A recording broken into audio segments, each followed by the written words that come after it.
Ay, naku. Politician na nga, graduate na yung tagi. Politician yan, di graduate nga. Ay, kuya, hindi ka sigurado. Hindi lang ang politician, grabe. Nag-elementary man lang. Ano ba yun? Ano ba yung mga layo? So, yung kwento sa akin na isa itong politician. Actually, noon pa, di ba, naibalita na natin dito na nalilink si Catherine sa isang politician na na-interview ko na at the same time naging estudyante ko sa OGBS acting workshop. Ay, guwapo! Yes, si Mayor Mark Alcala ng Lucena City. Ay, teka lang. Nakabalita lang natin, di ba? Sabi mo, trauma lang sila. Yes, di ba? To pala. Oo, ba't mo trauma pala? Actually, di ba pwedeng maging tropa ko na bago maging tropa? Kasi, Next sa kanya, o yung piniento sa kanya, noong July 30. Sabi ko, Mayor, July 30 to 2024. Hindi niya ako sinagot ng 1:20 p.m. yun. 9:25 p.m. Sabi ko, dead ma, ha. Siyempre, alam ko kasi, magkakilala kami, magkachika kami, dahil friends din namin yung parents niya, ni Mayor Mark. So, sumagot naman siya.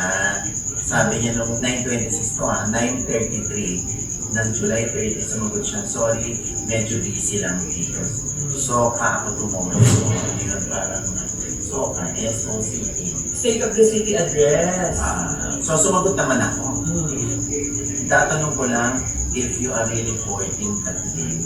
Ano sabi? That's July 30, Hindi siya sumagot. 10:34. So, true nga, hindi rin na naman siya sumagot. So, August 2, kinconclude ko na. So, naliligaw nga si Mayo. Hindi ba lang Hindi siya sumagot. August 2 ulit. Dead man na talaga. Okay, thanks. Ano parang minsan sa mga text messaging na, di ba? Kung silence means yes, dead ma means yes. Minsan ganun eh, sinasabi. So, yun July pa yun So, nanliligaw siguro to. Ito yung mga panahon na nanliligaw siya. So last year pa? Kailan sila naging sila? Sabi sa akin na aking source, it's either November or December. Noong November 13, ipinalabas yung Hello Love Again. Siyempre ko ako si Mayor Alcala. Hindi ako papasok sa eksena kasi ano pa yun, captain niya. Diba? Ito yung kasagsaga ng showing. Inabot ng isang buwan ng showing niya. Diba? So, inabot November 13 hanggang December 1st week, showing niya tayo. Worldwide premiere. Exactly. So, tinanong ko yung source ko. Ay, kung sila yan, ba't walang nabalita? Bakit ano? Bakit walang mga pictures na naglalabasan na sila yung magkasama? Paano sila nagkikita?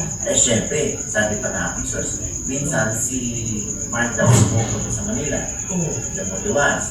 Minsan naman daw si Catherine ang pupunta doon. Saan?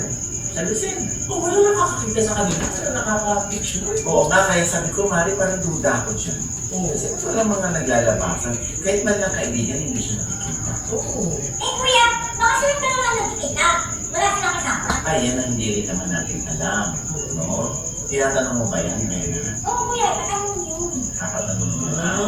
So, yun na nga, parang ang galing naman kung sila, pero walang desibo. Hindi sila nakikita in public. Oo. Teka, Nay. Hindi kaya yan yung reason kung bakit hindi na nanligaw si Alden and Catherine? Dahil kung December pa, taken down. Baka kaya hindi na natuloy yung ligaw ni Alden? Yan ang hindi ko alam. Aalamin natin yan. Kaya nga ito, hindi ito confirmed. Basta yun lang ang nakarating sa akin.